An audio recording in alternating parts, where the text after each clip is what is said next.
இந்த சிந்தனை மேடையினுடைய 7வது நிகழ்வுக்கு வருகை தந்திருக்கும் நம்முடைய கொள்கை உறவுகள் அனைவருக்கும் என்னுடைய வணக்கம் மற்றும் இந்த நிகழ்ச்சியின் ஒருங்கிணைப்பாளர்கள் அனைவருக்கும் என்னுடைய நன்றி.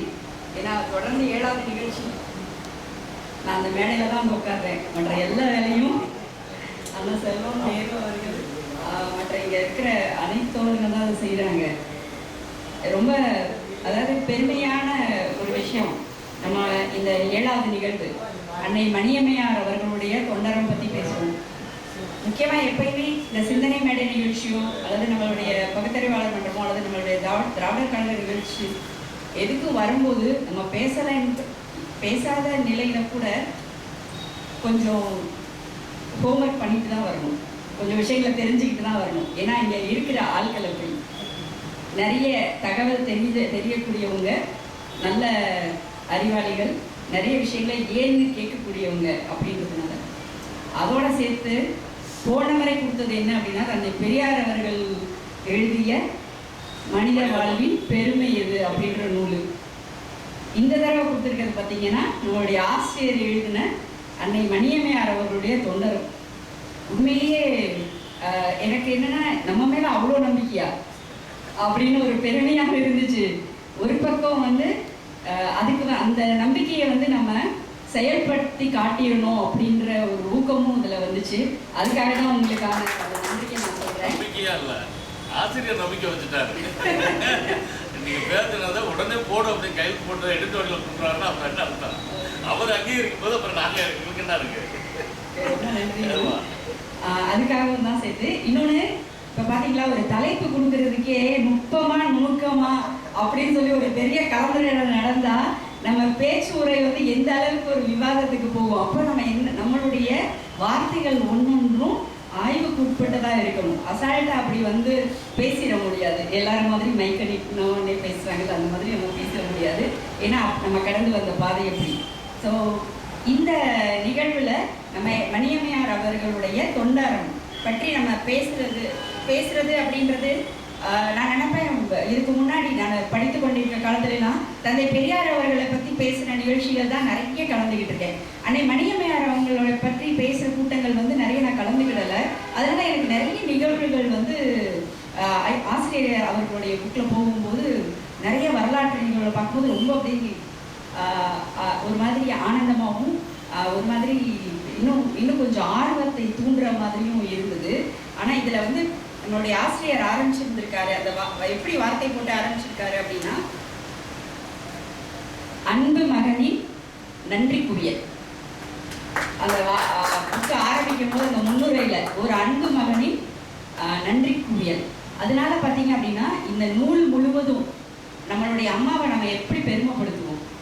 இன்னும் பெண்களுக்கு தெரியும், கல்யாணம் ஆகி 50 வருஷம் ஆனால் கூட அம்மா அப்பா அப்படின்னா அந்த பெருமைப்படுத்துகிற விதம் இருக்குது பார்த்தீங்களா, ஒரு மாதிரி ரொம்ப மலர்ச்சியாக பண்ணுவோம்ல. அந்த மாதிரி இந்த நூலில் ஒரு விஷயத்தையும் மலர்ச்சியோட அவ்வளோ ஒரு பெருமையோட ஆசிரியர் அவர்கள் ஒரு நிகழ்வையும் பெருமைப்படுத்தி அவ்வளோ ஒரு மலர்ச்சியோடு சொல்லியிருக்கிறாங்க. இந்த விஷயத்தில் அவர் 4-5 வார்த்தைகள் சொல்லியிருக்காங்க. அதை நான் இப்போ முதல்லையே அறிமுகப்படுத்துகிறேன். கடைசியும் அது சொல்லும்போது அந்த வார்த்தைக்கு இன்னும் கொஞ்சம் மதிப்பு கூடும். எப்படின்னா, அன்னை மணியம்மையார் அவர்களுடைய வாழ்வை பற்றி சொல்லல, தனி வாழ்வற்ற பொது வாழ்வு. அவருடைய வாழ்வு அவங்களுடையது தனி வாழ்வு அற்ற பொது வாழ்வு. நம்ம சென்ற முறை நம்ம தந்தை பெரியார் அவர்களுடைய அந்த புக்கை பற்றி பேசும்போது நம்ம சொன்னோம், நம்ம எல்லாத்துக்கும் தனி வாழ்வுன்னு இருக்குது, அதில் நிறைய கிரீடம்லாம் வச்சுருக்கோம். பொது வாழ்வுன்னு வந்தால் அதுதான் நம்மளுக்கான அடையாளம், இந்த கிரீடம்லாம் போயிடும்னு சொல்லிட்டு. ஆனால் மணியம்மையார் அவங்களை பொறுத்தளவுக்கு தனி வாழ்வுன்றதே கிடையாது, தனி வாழ்வு அற்ற பொது வாழ்வு. அடுத்து அவருடைய பெரிய விஷயம் என்ன அப்படின்னா, அவர் பட்ட அவமானம் வருமானத்திற்கு அல்ல. அவர் பட்ட அவமானம் வருமானத்திற்கு அல்ல. 3வது, அவரை பழித்தாரே அவர் பழித்ததில்லை. அவரை பழித்தாரே அவர் பழித்ததில்லை. தன்னை வென்று தரணியை வென்றவர், தன்னை வென்று தரணியை வென்றவர். கடைசியா அவங்க என்ன சொல்லியிருக்காங்க அப்படின்னா, அந்த ஆசிரியர் இந்த நூலை எழுதினதுடைய நோக்கம் என்னன்னா, படித்து பாடம் பெறட்டும் பொது வாழ்வில் புகுந்தோர். இந்த நூலை படித்து பாடமாக வச்சுக்கோங்க, பொது வாழ்வில் புகுந்தா நம்ம எப்படி இருக்கணும் அப்படின்றதுக்கு இதை வந்து நம்ம வந்து பாடம் பெறதுக்காக இந்த நூலை எழுதியிருக்கிறேன் அப்படின்னு சொல்றாங்க. இந்த இந்த நுணுக்க உரை அப்படின்றத என்ன மாதிரி எடுத்துட்டு போகலாம் அப்படின்னு நினைக்கிறேன் அப்படின்னா, அண்ணா வந்து ஃபோனில் சொன்னாங்க, இது வந்து ஒரு பெரிய புக்கு, 27 சாப்டர் இருக்கு இதில். ஒரே சேர்ந்து நம்ம ஒரே நாளில் படித்து எல்லாத்தையும் சொல்லணும் அப்படின்னா நீங்கள் என்ன 2 நாள் உட்காந்துருக்கணும், அந்த அளவுக்கு இதில் நிகழ்வுகள் இருக்குது. ஆனால் எவ்வளவு முடியுமோ அவ்வளோ படித்து நம்ம இதை வந்து தொடர் சொற்பொழிவு மாதிரி இதை செய்யலாம் அப்படின்னாங்க. சரி, நானே என்ன நினச்சேனே, சரி ஒரு 100 பக்கம் படிச்சிடலாம் அப்படின்னு சொல்லிட்டு உட்காந்து ஆரம்பித்தேன். ஆனால் சொல்கிறேன், 5 சாப்டருக்கு படித்த உடனே எனக்கு அவ்வளவு பொதிந்து இருக்குது, இதில் அவ்வளோ உணர்வுகள் இருக்குது, அவ்வளவு சிந்தனைகள் நம்மளை கிளப்புது. 4 சாப்டருக்கு மேலே என்னால் போக முடியல அந்த அளவுக்கு. ஏன்னா 4 சாப்டர் 40 பக்கத்துல தான் இருக்கு. அந்த 40 பக்கத்துக்குள்ள அவ்வளவு சிந்தனைகள் வந்து இதில் பொதிந்து கிடக்கு. அந்த சிந்தனைகளை இன்னைக்கு உங்ககிட்ட பரிமாறணும் அப்படின்னு ரொம்ப ஆவலோடு தான் வந்திருக்கிறேன். எப்படி இதை எடுத்துட்டு போகலாம் அப்படின்னா, ஒரு பக்கம் மணியம்மையார் யார், எங்கேருந்து வந்தாங்க, என்ன நிலையில் இருந்தாங்க, இன்னொரு பக்கம் தந்தை பெரியார் எப்படி இருந்தாங்க, 2 பேரும் சேர்ந்து நம்மளுக்கு என்ன மாதிரியான விஷயத்துக்காக 2 பேரும் இணைந்தாங்க, இதுதான் இன்னைக்கு நம்ம கொடுக்க போகிறோம். இதில் எங்கே பொது வாழ்வு வந்துச்சு, 2 பேரும் இணைந்ததே பொது வாழ்வு தான் அப்படின்றதான் இன்னைக்கு நம்ம வந்து பேச போகிறோம். அதை வந்து எனக்கு என்ன, இதை படித்ததுக்கப்புறம் நான் வந்து நம்ம ஒன்று சொல்கிறேன். இப்போ நான் ஒரு சின்ன பேப்பர் இருக்குன்னு வச்சுக்கோங்களேன், இந்த பேப்பரை கிழிச்சு கீழே போடுறதுன்னா நான் கீழே போட்டுருவேன். அதுவே ஒரு 500 ரூபாய் தாளாக இருந்தால் கீழே போட மாட்டேன். அப்போது ஒரு விஷயத்தை நான் மதிப்பு கூட்ட தான் அதை நான் தூக்கி பிடிப்பேன். அந்த மாதிரி இந்த நூல் வந்து நம்மளுடைய இந்த ஏற்கனவே நம்ம கொண்டு வந்துட்டு கொண்ட கொள்கை அதை இன்னும் மதிப்பை கூட்டி கொடுக்குது.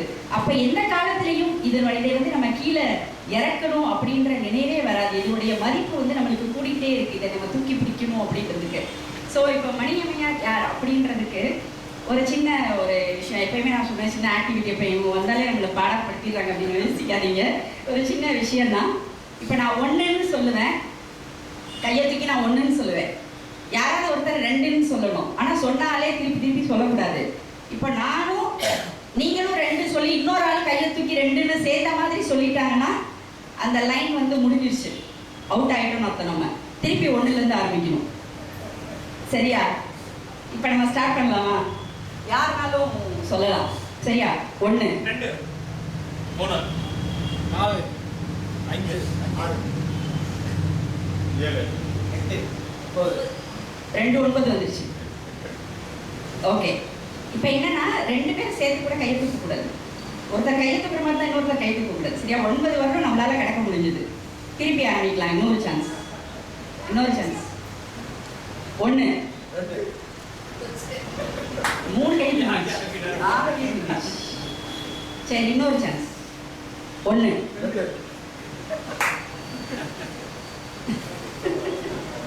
பொறுமையா இருக்குப்பா, அவங்கள மாட்டிடுவான், பொறுமையா இருங்க. ஓகே, மறுபடியும் சான்ஸ் 1 2 3 4 5. ஓகே, அப்படி வரக்கூடாதுல்ல. அது வந்து என்னன்னா, நம்ம யாருமே தெரியாத ஆட்களா இருந்தா இந்த மாதிரி வரிசையா வரலாம். நம்ம எல்லாம் ஒருத்தர் தெரிஞ்சவங்க இல்லை. ஆனா மணியம்மையார் அவங்க ஐயாவுடைய கண்ணசைவை வச்சு அவங்கள நல்லா தெரிஞ்சுக்கிடுவாங்க. அவங்க வந்து உடலசைவை வச்சு தெரிஞ்சுக்கிடுவாங்க. மணியம்மையார் அவங்களுடைய பெரிய ஸ்கில் என்ன தெரியுமா? Silence is her weapon. அமைதிதான் அவங்களுடைய பெரிய ஆயுதம். அவங்க நிறைய பேசுனது கிடையாது நம்மள மாதிரி, ஆனா அப்படி எல்லாரையும் பார்வை மூலமாவே அவங்களுக்கு தெரியும். பெரியார் அவங்க வந்து மேடையில பேசிட்டு இருக்கும்போது அவங்க எல்லா இடத்துலையும் புத்தகம் வைப்பாங்க, ஆனா பெரியாருடைய எல்லா விஷயங்களையும் அவங்க புரிஞ்சுக்குவாங்க. இப்போ நம்ம எல்லாருக்கும் தெரிஞ்சவங்க தான். சரி, அண்ணன் வந்து எப்பயுமே கொஞ்சம் ஆர்வமா கையை தூக்கிடுவாருன்னு கூட தெரியாம எல்லாரும் கையை தூக்குறோம். சரி, இவர் கையை தூக்குற மாதிரி இருக்காருன்னு அடுத்தவங்களை கூட பார்க்காம இன்னொருத்தர் கையை தூக்குறோம். ஸோ ஒருத்தருக்கு ஒருத்தர் புரிகிறதுன்றது அவ்வளோ எளிதான காரியம் கிடையாது. ஆனால் அன்னை மணியம்மையார் அவர்கள் 23 வயதுல பெரியாருக்கு அறிமுகம் ஆகிறாங்க. அப்ப இருந்து பெரியாரை அணுவாய் புரிந்து கொண்டவங்க. நிறைய பேசுறது கிடையாது, அணுவாய் புரிந்து கொண்டாங்க. சரி, அவங்க அன்னை மணியம்மையார் எப்படி அந்த மாதிரி ஒரு அழுத்தமான ஒரு ஸ்கில் வந்திருக்கும் அப்படின்னு நான் பார்க்குறப்ப ஆசிரியர் அவர் எழுதியிருக்கிறாங்க.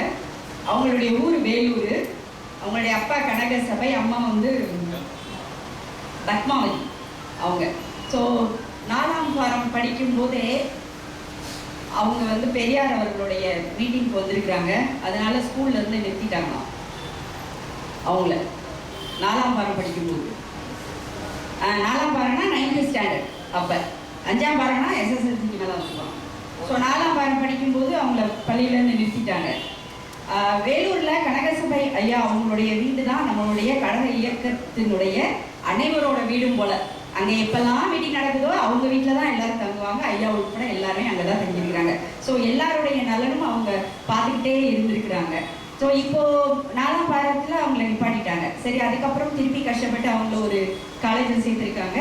அந்த நேரம் அவங்களுக்கு உடல்நலம் சரியில்லை. அதுக்கப்புறம் திருப்பி ஒரு கல்லூரியில் சேர்ந்துருக்கிறாங்க. அவங்க ஐயாவுடைய உடல்நலம் சரியில்லாமல் அப்பையும் படிப்பு நின்றுச்சு. யோசிச்சு பாருங்களேன், 3-4 தடவை அன்னையார் அவங்களுக்கும் உடல்நலம் சரியில்லை, அவங்க அப்பாவுக்கும் உடல்நலம் சரியில்லை, இப்படியே வந்திருக்காங்க. அப்போது இயற்கையிலேயே போராடி போராடி அவங்க என்ன பண்ணியிருக்காங்க, வாழ்ந்திருக்காங்க. போராடி போராடி தான் வாழ்ந்திருக்காங்க. நம்ம வீட்டிலேயே சில நேரம் நம்ம நோஞ்சாம் பிள்ளைங்கன்னு சில பேர் இருப்பாங்க. அவங்க பார்த்தீங்கன்னா நிறைய ஹாஸ்பிட்டலுக்கு கூட்டிகிட்டு போய் நம்ம காமிச்சிக்கிட்டே இருப்போம். ஆனால் அந்த பிள்ளைங்களுடைய மனதைரியம் ரொம்ப ஜாஸ்தியாக இருக்கும். நிறைய கஷ்டப்பட்டு வர்ற பிள்ளைங்க. இப்போ உதாரணத்துக்கு பார்த்தீங்கன்னா குறை மாசத்துல பிறந்த குழந்தைங்கலாம் பார்த்தீங்கன்னா ரொம்ப போராடி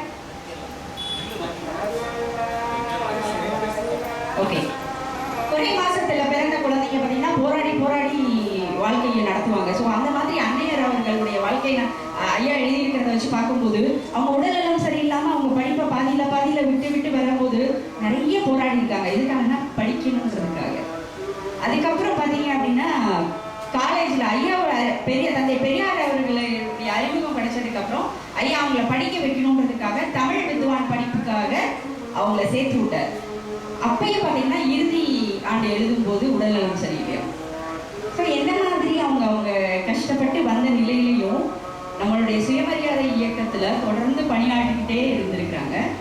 கடைசியாக இறுதியாக பரீட்சை எப்படியாவது எழுதிடணும்னு சொல்லிட்டு தனியாக கிளம்பி மதுரைக்கு வந்தாங்க. மதுரையில் என்ன நடந்துச்சுன்னா, இந்த பிள்ளை யாருக்கோ வீட்டில் சொல்லாமல் ஓடி வந்துருச்சுன்னு பிடிச்சிட்டு போய் போலீஸ் ஸ்டேஷன் பண்ணிட்டாங்க. அப்போ எப்படி இருந்துருக்கு பார்த்தீங்க உலகம். தனியாக ஒரு பிள்ளை வந்துச்சுன்னா வீட்டில் சொல்லாமல் ஓடி வந்துருச்சு அப்படின்னு கொண்டு போய் போலீஸ் ஸ்டேஷனில் நிப்பாட்டிருக்காங்க. அப்போ போலீஸில் சொல்லி அவங்க புரிய வச்சு நான் எக்ஸாம் எழுதுறதுக்கு தான் வந்தேன் அப்படின்னு சொல்லிட்டு போகிறதுக்குள்ளேயே அங்கே டைம் முடிஞ்சு போச்சு. ஸோ அதனால அவங்க படிக்கவே முடியல. ஆனாலும் அவர்களுக்கு இலக்கிய ஆராய்ச்சி அந்த அறிவு இருந்திருக்கு, ஆங்கிலத்தில் சொல்லிக் கொடுக்குற திறன் இருந்திருக்கு, ஒரு சொற்பொழிவை குறிப்பெடுக்கிற திறன் இருந்திருக்கு, நல்லா பாடக்கூடிய திறன் இருந்திருக்கு, தமிழ் அறிவு திறன் அவ்வளோ இருந்திருக்கு, கட்டுரைகள் நிறைய எழுதுகிற திறன் இருந்திருக்கு. என்ன அவங்களுக்கு சர்டிஃபிகேட் மட்டும் தான் இல்லை. ஆனால் அவங்க அவங்களுடைய அந்த அறிவை அவங்க முதல்ல கொடுத்தாங்கல்ல ஒரு அறிக்கை. அந்த அறிக்கையை நான் கடைசியாக வாசிக்கிறேன். அந்த அறிக்கையில் அப்படியே ஐயாவை அப்படியே இமிடேட் பண்ணியிருக்காங்க. எப்படி ஒரு குழந்தை ஃபஸ்ட்டு கற்றுக்கிறதுக்கு இமிடேட் தான் பண்ணும்ல. இப்போ நீங்கள் ஒரு ஆளை இன்ஃப்ளூயன்ஸ் பண்ணணும்னு நினச்சிங்கன்னு வச்சுக்கோங்களேன். அவங்க சொல்கிற வார்த்தையுமே நீங்கள் 2 தடவை அவங்கள்ட்ட நீங்கள் திருப்பி சொன்னீங்கன்னா உங்களுக்கும் அவங்களுக்குமான உறவு மேம்படும். அந்த இமிடேஷன் நம்மளுக்கு ஹெல்ப் பண்ணும். அவங்களுடைய அறிக்கையில் பார்த்தீங்கன்னா அப்படியே ஐயாவுடைய அந்த சாயல் அப்படியே இருந்தது. அவங்க அப்படியே இமிடேட் பண்ணுறாங்க ஐயாவை அந்த அறிக்கையில். அந்த அளவுக்கு அவங்களுக்கு ஐயாவை இமிடேட்லாம் சாதாரணமாக பண்ண முடியாது. அவருடைய அறிவோடு நம்மளால் நிற்கவே முடியாது. அந்த இடத்துல அவங்க அதை இமிடேட் பண்ணி வராங்க. 23 வயசு ஆகுது. திருமணத்தை பற்றி பேசுகிறாங்க. அவங்க அதுக்கு ஒத்துக்கவே இல்லை. திருமணத்தை குறித்து அவங்க ஒத்துக்கவே இல்லை. யாராவது திருமணத்தை பற்றி பேசினா அடுத்தவங்க திருமணத்தை பற்றி நீங்கள் எதுக்கு பேசுகிறீங்க அப்படின்னு சொல்லி முறையில் அடிச்ச மாதிரி அனுப்பிச்சி விட்டுருவாங்க. ஸோ அந்த மாதிரியான ஒரு ஆள் தான் நம்மளுடைய மணியம்மையார் அவர்கள். அப்போது பெரியார் அவர்களுக்கு எல்லாரும் கடிதம் எழுதுவாங்க. அதாவது பொதுவில் இருந்து நம்மளுடைய இயக்கத்தில் இருக்கிற தோழர்கள் எல்லாருமே எழுதுவாங்க, ஐயா உடல்நலத்தை நல்லா பார்த்துக்கோங்க, உடல்நலத்தை நல்லா பார்த்துக்கோங்க.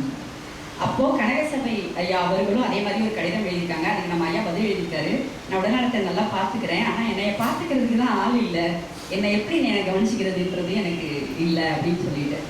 ஒருவேளை அந்த கடிதம் மூலமாக தான் அம்மா வந்து இங்கே வந்து பொது சேவையாடுறதுக்காக வந்திருக்கிறாங்க. அதுக்கப்புறம் உள்ள 43 1943 அவங்க பெரியார் அவர்களோடு அவங்கள கவனிக்கிறதுக்காக உள்ளே வந்தாங்க. ஒரு செவிலித்தாய் மாதிரி அவங்கள கவனிச்சுக்கிட்டாங்க. 49 தான் திருமணம் அப்படின்ற அந்த இணைப்பு வந்து நடைபெறுது. சரி, இப்போ இதெல்லாம் நம்ம வந்து அம்மா எப்படி வந்தாங்க, அவங்களுக்கு எப்படி அந்த ஒரு அந்த அலர்ட்டாக இருக்கிற அந்த ஸ்கில் இருக்குது, அவங்க எப்படி ஒரு திறனோடு இருந்தாங்க, படிக்கிறதுக்குரிய ஆர்வம், அந்த கிரேவிங் சொல்லுவோம்ல, அது எந்த அளவுக்கு இருந்துச்சு, அதெல்லாம் நம்ம பார்த்துட்டோம். இப்போ பெரியார் அவர்களை பார்க்கலாம். பெரியார் அவர்களை வரலாறு எல்லாருக்குமே தெரியும். பெரியார் அவர்களுக்கு 19 வயதில் கல்யாணம் ஆச்சு. நாகம்மையார் அவர்கள் அவங்களோட 6 வயது சின்னவங்க. அப்போ நாகம்மையார் அவங்களுக்கு 13 வயது. 19 வயதில் கல்யாணம், 34 வயது, 34 வருஷம் ஐயா போன எல்லா இடத்துக்கும் நாகம்மையார் அவர்களும் கூட போயிருக்காங்க. பர்மா, இங்கே சிங்கப்பூர், இங்கே ரஷ்யா, எல்லா இடங்களுக்கும் கூட போயிருக்காங்க. ஸோ நாகம்மையார் அவர்களை பற்றி நம்ம அப்போ அவங்க ஒரு இடத்துல நாகம்மையார் அவங்க வந்து உடம்பு சரியில்லாமல் போகுது. அப்போ அவங்க சொல்கிறாங்க 2வது கல்யாணம் பண்ணுறதுக்கு ஐயாவை வந்து சொல்கிறாங்க. ஏன்னா அந்த காலத்தில் அது ரொம்ப இயல்பான ஒரு விஷயம் தானே. அந்த முதல் மனைவிக்கு உடம்பு சரியில்லைன்னா 2வது மனைவியை வச்சுக்கலாம் அந்த மாதிரி. ஸோ அதனால் அவங்க என்ன சொல்கிறாங்க, கண்ணம்மாள் அவங்களுடைய பெரியார் அவங்களுடைய தங்கை மகள் ராஜாத்தியை வந்து சொல்கிறாங்க. இது வந்து யாருடைய தூண்டுதல்னா பெரியார் அவர்களுடைய அம்மா சின்னத்தாய் அவங்களுடைய தூண்டுதல்னால பெரியார் நான் சொல்கிறேன், எனக்கு முன்னாடி எங்கள் அம்மா யாரும் போய் முடிச்சுக்கோங்க. என்னன்னா கல்யாணத்தை பற்றி திருமணம் வந்து இந்த மாதிரி அவர் அந்த ஃபோர்ஸ் பண்ணுறது அவருக்கு விருப்பமே இல்லை அப்படின்றதுனால தான் அந்த ஸ்டேட்மெண்ட்டே வந்திருக்கு. ஸோ அந்த மாதிரி அவர் சொல்கிறாரு. அதுக்கு அடுத்த ஒரு விஷயம் என்ன அப்படின்னா, நாகம்மையார் இறந்துடுறாங்க. இறந்த போது பெரியார் அவர்கள் வந்து என்ன சொல்கிறாரு அப்படின்னா, எனக்கு அந்த விஷயத்தை படிக்கும்போது என்னடா பெரியார் இப்படி சொல்லியிருக்காரு, இப்போ இருக்க மட்டும் இதை கொடுத்தா என்ன பண்ணுவாங்கன்னா, இதை ஒரு பெரிய ஒரு சோஷியல் மீடியாவில் போட்டு ஒரு மாதம் ஓட்டுவாங்க எப்படியும். அதாவது நாகம்மாள் செத்ததை நான் ஒரு துக்க சம்பவமாகவும் ஒரு நஷ்ட சம்பவமாகவும் கருதாமல் அதை ஒரு மகிழ்ச்சியான லாபமாக கருத வேண்டும் என ஆசைப்படுகிறேன் அப்படின்னு அவர் சொல்றாரு. இதை கேட்டால் நம்மளுக்கு எப்படி இருக்கும்? ஐயா அப்படிதான் எழுதுறாரு. ஏன்னா நம்ம ஆசிரியர் ஐயா அப்படி எழுதியிருக்காரு. ஆனால் இந்த புத்தகத்தை நான் எப்படி படித்தேன்னா, ஒரு தடவை ஃபுல்லாக ஒரு சாப்டர் படிச்சுட்டு திருப்பி பின்னாடி இருந்து படித்தேன். பின்னாடி இருந்து படிக்கும்போது பயங்கர எஃபெக்டிவாக இருக்கு. ஏன்னா இப்படி போட்டுட்டு அதுக்கப்புறம் வந்து சொல்றாரு கீழே ஆசிரியர் இவர் பெரியார் அவர்கள் சொல்றாரு, எனது அருமை துணைவி ஆறுயிர் காதலி நாகம்மாள் உயிர் வாழ்ந்தது எனக்காக. அடிமை போயிற்றென்று சொல்லட்டுமா, ஆதரவு போயிற்றென்று சொல்லட்டுமா, இன்பம் போயிற்றென்று சொல்லட்டுமா, உணர்ச்சி போயிற்றென்று சொல்லட்டுமா, ஊக்கம் போயிற்றென்று சொல்லட்டுமா, எல்லாம் போயிற்றென்று சொல்லட்டுமா அப்படின்னு நாகம்மையார் இறந்தப்ப இதெல்லாம் சொல்லிட்டு, இதுதான் அவர் தனிப்பட்ட உணர்வு. இதை சொல்லிட்டு டக்குனு சமூக போராளியா மாறி என்ன சொல்றாருன்னா, நாகம்மாள் செத்ததை ஒரு துக்க சம்பவமாகவும் நஷ்ட சம்பவமாகவும் கருதாமல் அதை ஒரு மகிழ்ச்சியாகவும் லாபமாகவும் கருத வேண்டும் சொல்றாரு. இப்ப யோசிச்சு பாருங்களேன், ஒரு எவ்வளவு பெரிய இழப்பு. அந்த நேரத்திலையும் ஒரு மனுஷன் பொது வாழ்க்கையை பத்தியுமே யோசிக்க முடியுமா? அந்த நேரத்திலையும் வந்து அவர் வந்து என்ன சொல்றாரு அப்படின்னா, அவர் வந்து இதுக்கப்புறம் நான் வந்து ஒரு 2-3 ஆண்டுகளாகவே எஞ்சி இருக்கும் வாழ்நாள் முழுவதும் சஞ்சாரத்திலேயே, அதாவது சுற்றுப்பயணத்திலேயே இருக்க வேண்டும் என்று நினைத்தேன். இருந்த ஒரு தடையும் விலகியது. எந்த அளவுக்கு பொது வாழ்வில் இருக்கணும்னு நினைச்சிருக்காரு. அவர் வந்து 2வது திருமணம் செஞ்சதுல உங்களுக்கு என்னதான் பிரச்சனை? அவர் 2வது திருமணத்துக்கு வந்திருந்தாருன்னா பொது வாழ்வுக்காக தானே அதை செய்திருப்பாரு. இது எனக்கே புரியுது. இந்த தலைமுறை அப்ப இருந்த தலைமுறையில என்ன பிரச்சனை, அதை வந்து நான் உங்களுக்கு ஒரு சின்ன ஒரு செயல் விளக்கமா காட்டணும்னு நினைக்கிறேன். தப்பு இல்ல? ஓகே, இப்போ ஒரு 3 பேர் இங்க வந்து நின்னா நல்லா இருக்கும். ஒரு 3 பேர் யாருனாலும் வாங்க, பெண்களும் சேர்ந்து வாங்க.